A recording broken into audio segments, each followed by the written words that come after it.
Hi guys, ಎಲ್ಲರಿಗೂ future leaders academy YouTube ಚಾನಲ್ಗೆ ಆಧಾರದ ಸ್ವಾಗತ ಸುಸ್ವಾಗತ ಸ್ನೇಹಿತರೆ. ಸೊ ಇವತ್ತಿನ ಟ್ರಿಕ್ ಬಂದ್ಬಿಟ್ಟು ಏನಂತಂದ್ರೆ, ಫಾರ್ ಎಕ್ಸಾಂಪಲ್ ಈಗ 11 ಸ್ಕ್ವೇರ್ ಅಥವಾ 111 ಸ್ಕ್ವೇರ್ ಅಥವಾ 41 ಸ್ಕ್ವೇರ್ ಬಂದ್ರೆ ಯಾವ ತರ ಸ್ಕ್ವೇರ್ ಅನ್ನ ಫೈಂಡ್ ಔಟ್ ಮಾಡೋದು ಅಂತ ನೋಡೋಣ. ಸೊ ನೋಡಿ, ಇಲ್ಲಿ ಈಗ 11 ಸ್ಕ್ವೇರ್ ಬೇಕಾಗಿದೆ. ಹಾಗಿದ್ರೆ ಒಂದುಗಳು ಎಷ್ಟು ಬರ್ತಾವ್ರಿ? 7 ಬಂದವು. ಫಸ್ಟ್ 1 2 ಅಂತ ಬರೆದ್ರಿ.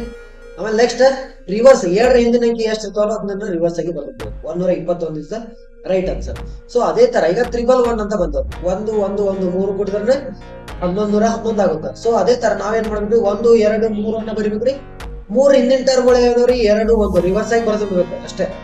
ಸೊ ಅದೇ ತರ ಈಗ 4 ಒಂದುಗಳು ಬಂದವು. 1 2 3 4. ನೆಕ್ಸ್ಟ್ 4 ಹಿಂದಿನ ಅಂಕಿಗಳು ಯಾವ್ದವಲ್ಲ ಅವನ್ನ ರಿಟರ್ನ್ ಆಗಿ ಬರೆದು ಬಿಡಬೇಕು. 3 2 1. ಇದೇ ಸಿಂಪಲ್ ಟಿಪ್.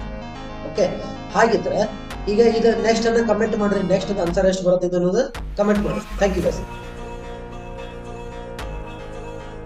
ಹಾಯ್ ಗೈಸ್, ಎಲ್ಲರಿಗೂ